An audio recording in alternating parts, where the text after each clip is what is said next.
Hello everyone, আসসালামু আলাইকুম। কেমন আছো সবাই?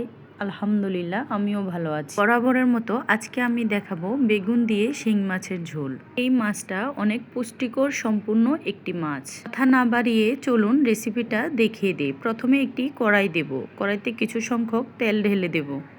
তেলটা যখন গরম হয়ে আসবে আমি আগে থেকে হলুদ মরিচ মাখা শিং মাছ ছেড়ে দেব। শিং মাছটা আমি হালকা ভেজে নেব।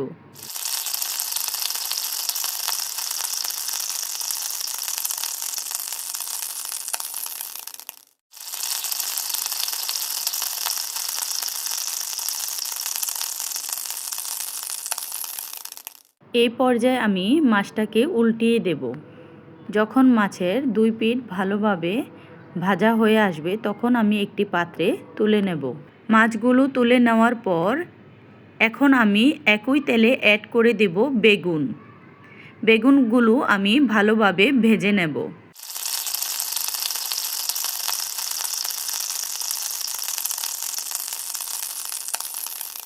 সবগুলো বেগুন দেওয়ার পর আমি ভালোভাবে নেড়েচেড়ে দেব।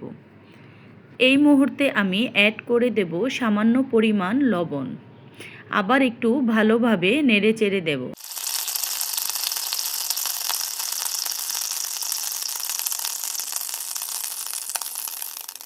ফিরে আসলাম 10 মিনিট পর। দেখো বেগুনগুলো আমার ভাজা হয়ে গেছে। এখন আমি একটি পাত্রে তুলে নেব। একই তেলে আমি দিয়ে দেব কিছু সংখ্যক পেঁয়াজ কুচি। শিং মাছ কিন্তু অনেক উপকারী। শিং মাছ খেলে শরীরে রক্ত বাড়ে। আমি 1-1.5 মিনিটের মতো পেঁয়াজটা ভেজে নেব। পেঁয়াজটা যখন ভাজা হয়ে আসবে তখন আমি অ্যাড করে দেব কাঁচামরিচ। কাঁচামরিচ দেওয়ার পর এখন আমি ভালোভাবে নেড়ে চেড়ে দেব। এই মুহূর্তে আমি অ্যাড করব সামান্য পরিমাণ লবণ। লবণটা অ্যাড করার পর আমি আরও কিছুক্ষণ নেড়ে চেড়ে ভেজে নেব। কিছুক্ষণ ভেজে নেওয়ার পর এখন আমি এক এক করে সবগুলো মশলা অ্যাড করে দেব। প্রথমে আমি দেব রসুন বাটা, তারপর দেব পেঁয়াজ বাটা, আবার একটু ভালোভাবে নেড়ে চেড়ে নেব। এখন আমি অ্যাড করব হলুদ গুঁড়া, তারপর অ্যাড করব মরিচ গুঁড়া। মরিচের পরিমাণটা আমি একটু বেশিই দেব।